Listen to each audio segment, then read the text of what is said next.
कन्या एस्ट्रो के दर्शकों जरा ध्यान से सुनिए। अगर अचानक से आपके साथ ऐसा हो रहा है कि कोई व्यक्ति आपके पीछे पड़ गया है और वह आपको लगातार प्रताड़ित कर रहा है, परेशान कर रहा है और आपको उससे छुटकारा का कोई मार्ग दिखाई नहीं दे रहा है, आप परेशान हैं, क्या करें, कैसे छुटकारा इससे प्राप्त हो, जीवन ही इसने हराम कर दिया, सुकून सारा चैन बर्बाद कर दिया। तो अब ऐसी स्थिति क्यों बनती है जीवन में? ध्यान से सुनिए। कई बार जन्म पत्री में ऐसी स्थितियां बनती हैं कि कोई एक आपका पिछले जन्म का कोई कर्म बंधन से बंधा हुआ जीव आपका शत्रु बनकर इस जन्म में आपके पीछे लग जाता है, यानी कि उसका कोई ऋण है जो आपको चुकाना है। समझ रहे हैं आप हमारी बात को? कार्मिक पैटर्न है यह, उसका ऋण है जो आपको चुकाना है, लेकिन आप समझ नहीं पा रहे, अब वह आपके पीछे पड़ा हुआ है।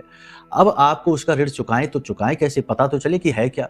इसके लिए कुंडली आकलन करा लो। कुंडली आकलन कराने से बहुत सारी चीजें बाहर आ जाती हैं, पिछले जन्म के छुपे हुए रहस्य भी बाहर निकलते हैं, तो उससे भी मार्ग निकलेगा कुछ उपायों के माध्यम से। साथ ही साथ कभी कभी पाप ग्रह की जैसे राहु केतु शनि की महादशा अंतरदशा चल जाए, साढ़े साथी अढ़ैया भी चल जाए, तब भी ऐसी स्थितियां बन जाती हैं कि पिछले जन्म के ऋण जो है वो उभर कर सामने आते हैं और बहुत प्रताड़ित करते हैं।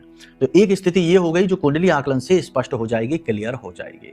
अब फिलहाल में तुरंत में थोड़ी सी राहत पाने के लिए आप इस उपाय को कर लीजिए। 5 से 7 दिन इस उपाय को लगातार आपको करना है। क्या करना है कि आपको एक तेज पत्ता लेना है, साबुत तेज पत्ता, और उस तेज पत्ते पर काजल से आपको उस व्यक्ति का नाम लिख देना है जो आपको बहुत परेशान कर रहा है।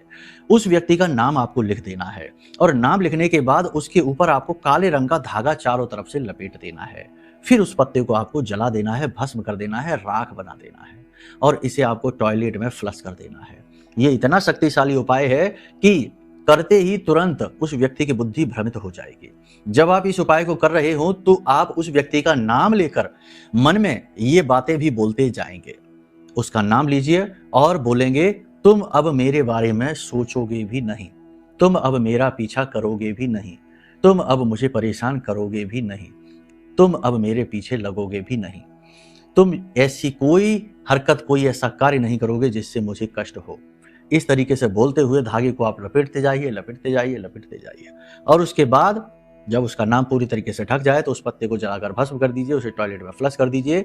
5 से 7 दिन इस उपाय को करेंगे, आप देखेंगे कि वह आदमी अपनी ही दुनिया में मगन हो गया, आपको भूल गया कि आप कौन है, क्या है। ठीक है, करके देखिए, फिर बताइए। जय माई की।